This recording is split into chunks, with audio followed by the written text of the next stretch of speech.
Well, welcome to Ken's Small Church Tech, and I'm just going to have to come out and say it. I tried to come up with some fancy way to tell you this, but I think I found a better video switcher than the ATEM Mini Pro or the Gostream Deck or Duet for live streaming from a small church, especially a small church that, one, is on a budget, and two, doesn't have a lot of space to work with.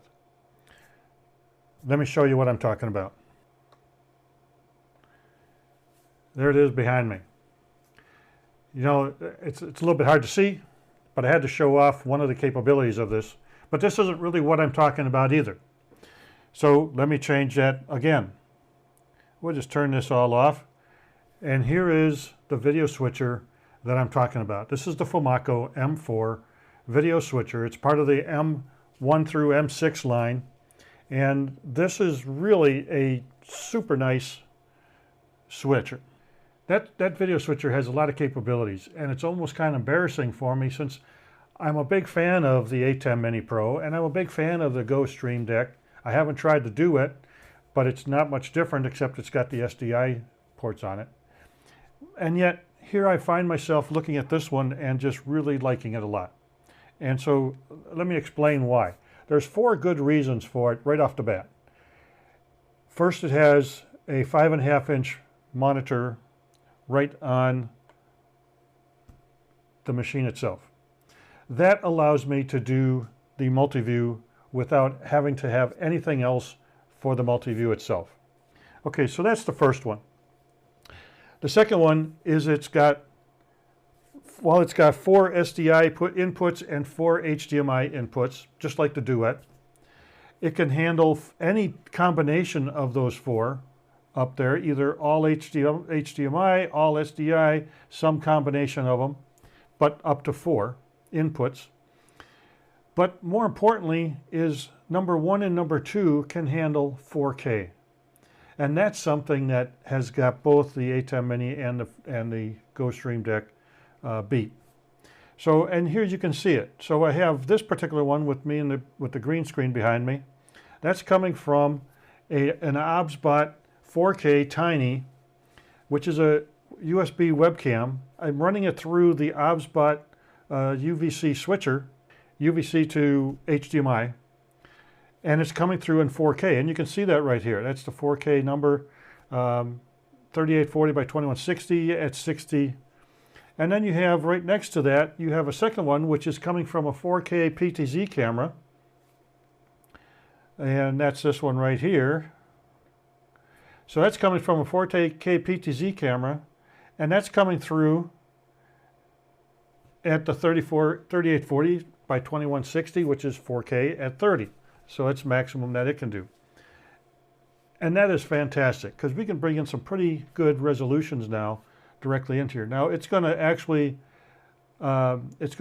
change over it to 1080p, and it's going to record maximum of 1080p, or it's going to send out maximum of 1080p. Then the other 2 allow you to do 1080p, but if you notice right here, number 3, it's coming through at 1920 by 1200. Now that's coming right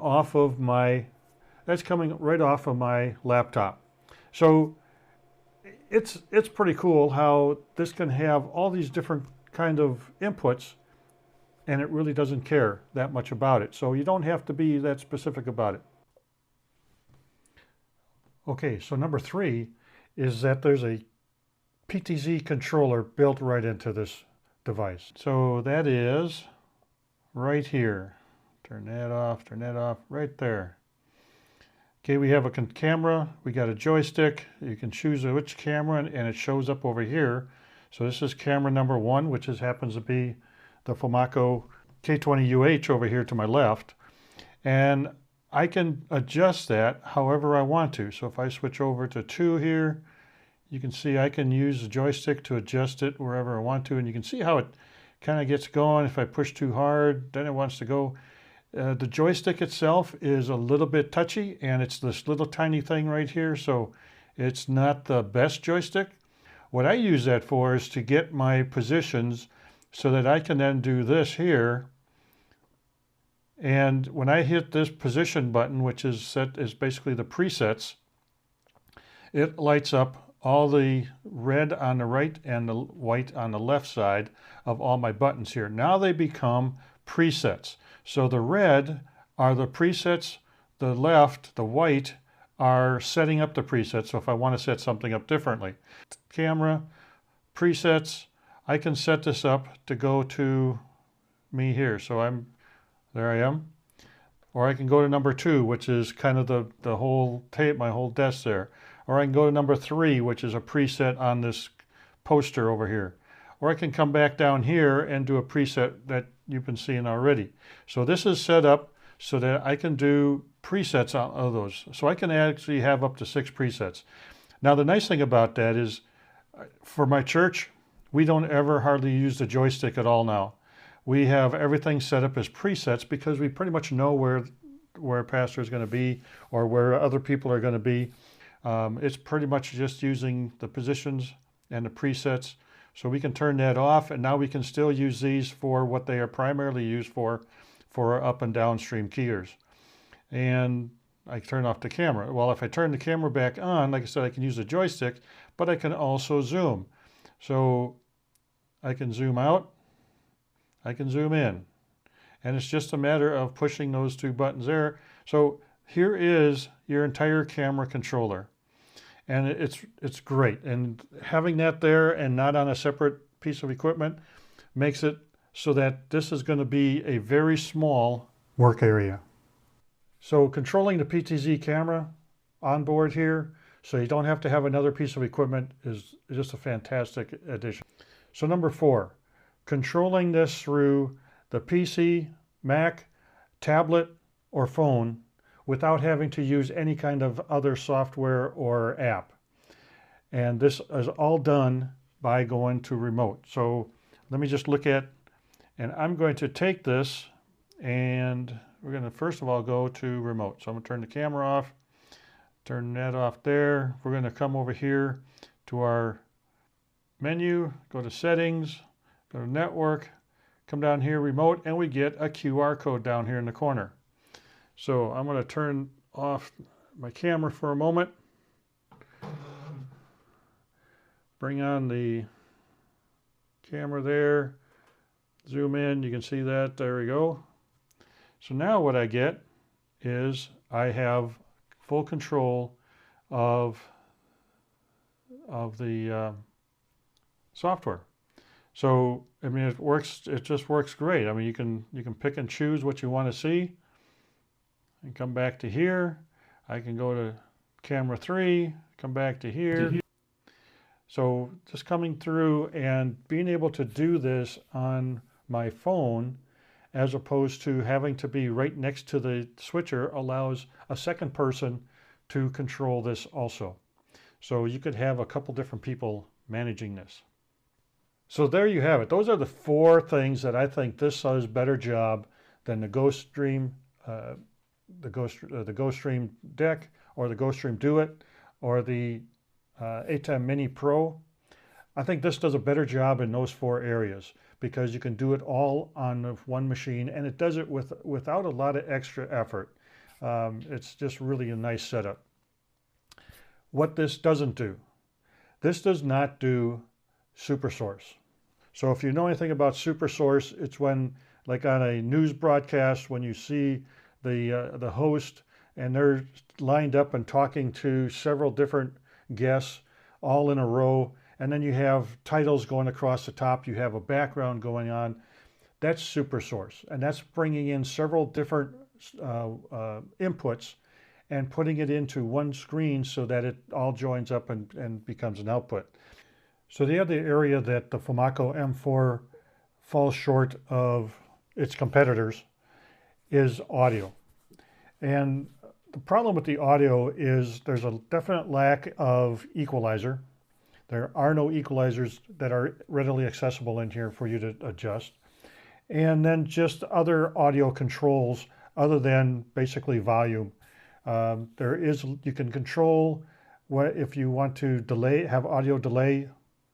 It's basically more concerned about videos, which is obviously what it is, a video switcher. Now, typically in a church environment, you're going to have some sort of a audio mixer that you're using in order to mic the pastor or the organ to go through that. If not, that's really where the mixing needs to take place prior to entering into the video mixer. So that's typically what you want to do with it. And so when these video mixers have started coming out into the industry or into the public, they came out lacking audio controls.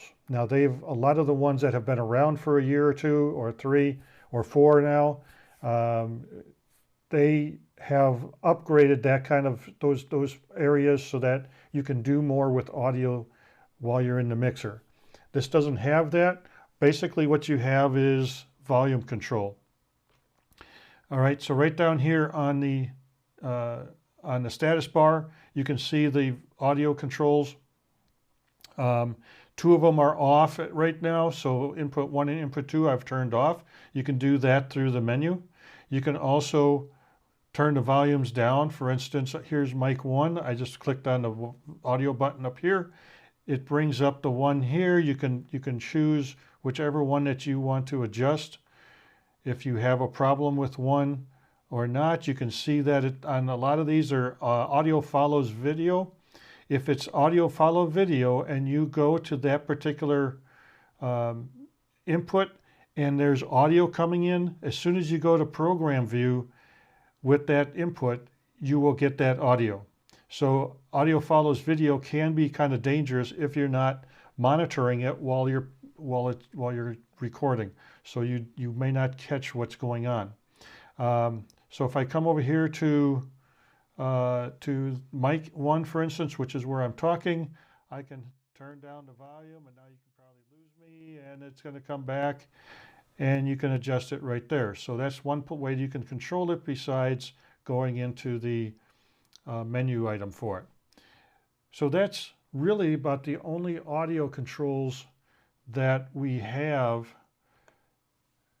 with this mixer. So we have 4 really strong, really good things that it can do, I think, better than what the Gostream and the ATEM Mini can do. From the monitor being built in so that you can get your multi-view right there, you don't have to have another monitor. The inputs, all 1080p, but you can have less than that, it accepts it. And then 2 of them, input 1 and input 2, HDMI, also bring in 4K video, which is phenomenal. You could tell as I was switching between the different screens, you could tell the 4K was definitely a better look than the 1080p's. The control of the PTZ cameras, just a great thing to have right here on that one machine, so you don't have to have another piece of equipment, especially if you are a small church or you have very little space, because nobody ever thought about putting this kind of stuff in your church before, and you're just trying to make do with a card table or a small table or the back of something. Even I've seen them where they were just kind of sitting on a pew. This would allow you to do a lot with a very small footprint. And then finally, the control of the M4 through either a laptop or a PC or even a tablet or a smartphone, and being able to control some of the basics right then and right there. We're going to talk more about that when we come to actually doing a live stream. I'm going to do that in a separate video. But you're going to set up the live stream by using the web address control, and you'll be able to do that within seconds and be live streaming within just a minute or 2. It is really pretty easy to do that too. So without the super source, yep, that's a problem. But it's not something that can't be overcome, especially with the picture-in-picture that are available in this particular system. Again, that will be another short video where I can focus just on that one piece. So stay tuned, and again, make sure that you are subscribed so that you get the updates. And they should be coming out pretty quickly right after this video. And then of course the advanced audio editing and no equalizer. Do that ahead of time, bring it into here, mix it with the video, and output it at that point. Right now is going to be the best answer if you need to do a lot of adjustments. So with that said, I will see you next time, and God bless.